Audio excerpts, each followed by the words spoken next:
Welcome to the Week in Politics with Michelle Grattan. I'm Caroline Fisher, Associate Professor of Journalism at the University of Canberra. Hi Michelle, how are you? Hi Caroline. So climate change and Australia's relations with China have dominated politics this week. Let's start with climate change and events overnight. The Prime Minister addressed the Global Climate Summit, attended online by 40 world leaders. At which the US President Joe Biden used the event to announce that the US would be cutting emissions by more than 50% of 2005 levels by 2030. And Biden also called on wealthy nations to phase out coal by 2030. So in light of that context and that big announcement, what did our Prime Minister have to say and how was it received? Well, I think Australia was obviously a bit out of sync with the spirit of this summit because many leaders were announcing increased ambitions and the focus was very much really on 2030 rather than 2050. Now, of course, Scott Morrison is still trying to get to a position of being able to formally embrace 2050 net zero, and he hasn't yet got there. That's what he wants to do, but he feels constrained by his own followers and the history of this issue in Australia. He, in fact, was quite defensive in his speech. All the speeches were very brief, but his argument was that Australia delivered on what it promised and that this was obviously a selling point for him. He's arguing that the emphasis now is not on when you achieve certain things but how you achieve them, and this feeds into his argument about Australia taking the road of technology, not taxes. But the presentation really looked to me quite defensive, a bit out of character with a number of the speakers going before him, out of character, of course, with what the Americans are presenting, what the British are presenting. And indeed, there was a briefing by administration officials, US administration officials, in the run-up to the summit, which was quite blunt about Australia and pointed to the debate here and argued, the official was arguing that in fact technology wasn't going to achieve everything, it had to have more than that.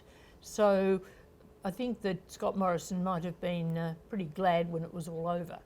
Some people have talked about the figures he used, that he'd sort of Trumpian sort of fudging of figures and whether or not this, he talked about Australia having instead of a Silicon Valley but a hydrogen valley. Is this realistic?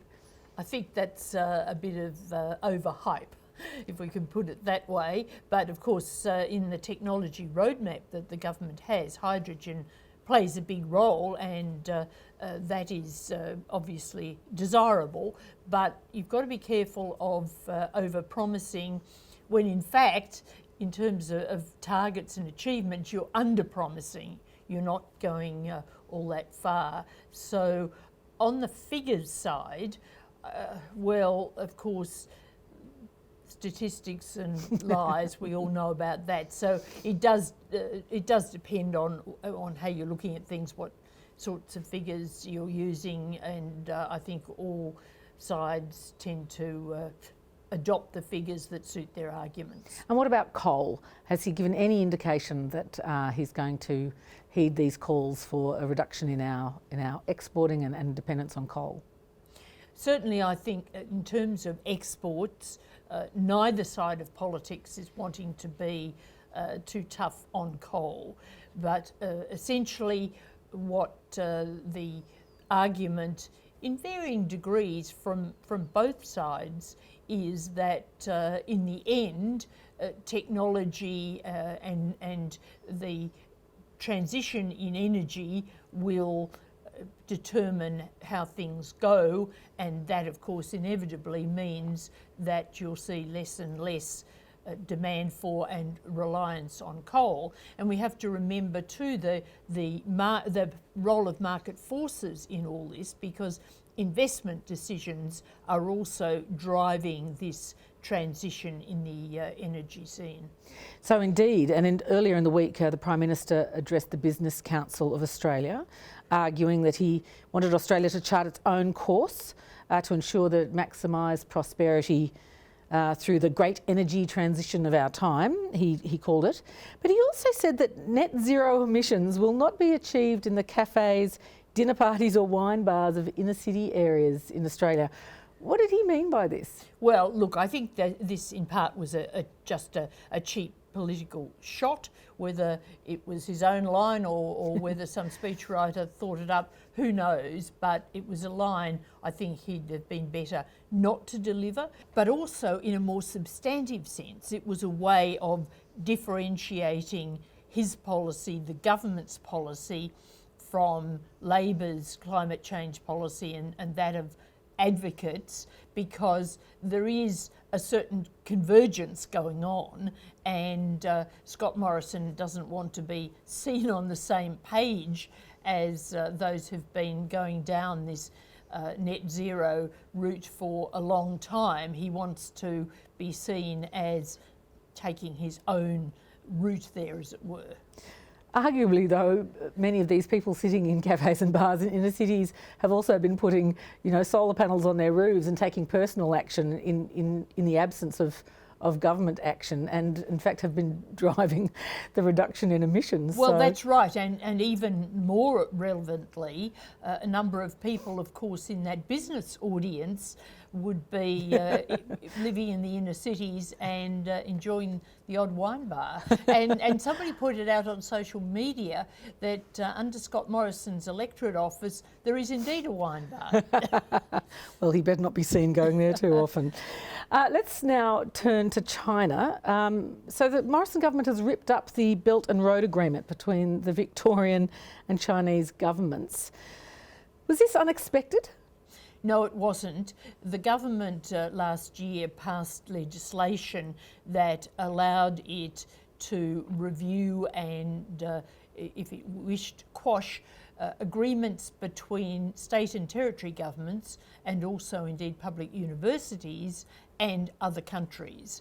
And its argument was that foreign policy is a federal matter, and that what states and universities do shouldn't be in conflict with that. It was always thought that the prime object, or the first target of this legislation, would be the state government, the Victorian government's deal with the Chinese on Belt and Road, and indeed that proved to be true. 4 Victorian agreements have been ruled out, 2 of them to do with Belt and Road, the others are arcane agreements with Syria and Iran, and of course since they were concluded a couple of decades ago, things in those countries have changed dramatically. So that was a minor matter, but the Belt and Road ones were quite important. And China's reaction to this? China's reaction is absolutely predictable. There was a lot of rhetoric, there were vague threats, and we'll see what happens in practice. And what about Victoria's reaction? I mean, are they entirely happy with this? I think they're not entirely happy, but they're playing it very low key. Okay. This week the Prime Minister also called a press conference about the COVID-19 vaccine rollout, and primarily announcing that it was going to be brought forward for those 50 and older. Given the government's track record on the vaccine rollout, is this optimistic, or is it a sign that they're actually getting on top, they're now in control of the rollout program? I don't think they're in control of it, I don't think they're on top of it, but they do want to try and speed it where possible, and of course it's fallen dramatically behind. The over 50s are getting the AstraZeneca vaccine, and that's the one that's available, so they want to make maximum use of any opportunity to get that rolled out. Of course, the Pfizer vaccine, which is now going to the under 50s in light of the health advice, is a bit scarcer. It has to come from overseas. We don't make that locally.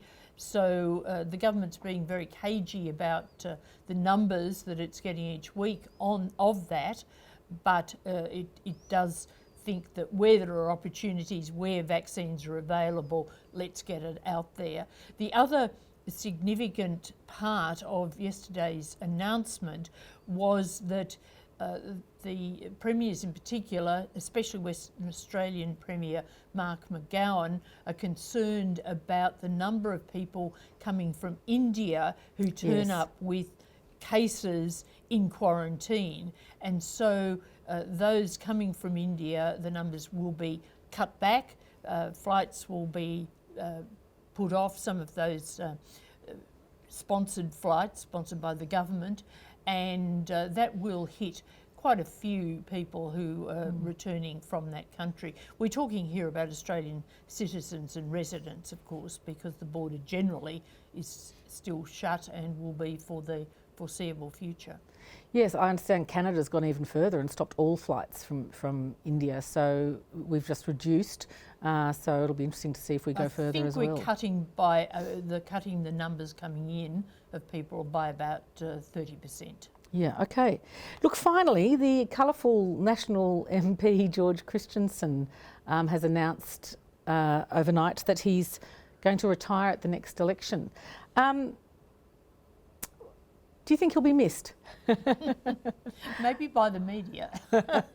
He always provides a headline. He is, of course, very controversial, very conservative. He was heavily criticised for spending a great deal of time abroad when one would have expected that he'd be round his electorate, but he was in fact in Asia. He nevertheless got a quite good result at the last election. Yes, big margin. I don't know what that says. Absence obviously makes the electorate's heart grow fonder or something, but he's been a thorn in the side of the government, and I think that some in the Nationals will be pleased to see the back of him and others won't. The challenge for the Nationals will be to find another local member and one who is not just popular in the electorate but makes a policy contribution to the party, because the Nationals really need all the grunt they can get. So does this make the government's position more precarious in the Parliament? No, it doesn't, because he's leaving at the election. He's not going anywhere now, but he may well be more outspoken as he gets towards his swan song. So there could be a few more volleys to come from him. Okay, fun to watch. Thanks, Michelle. Thanks, Caroline.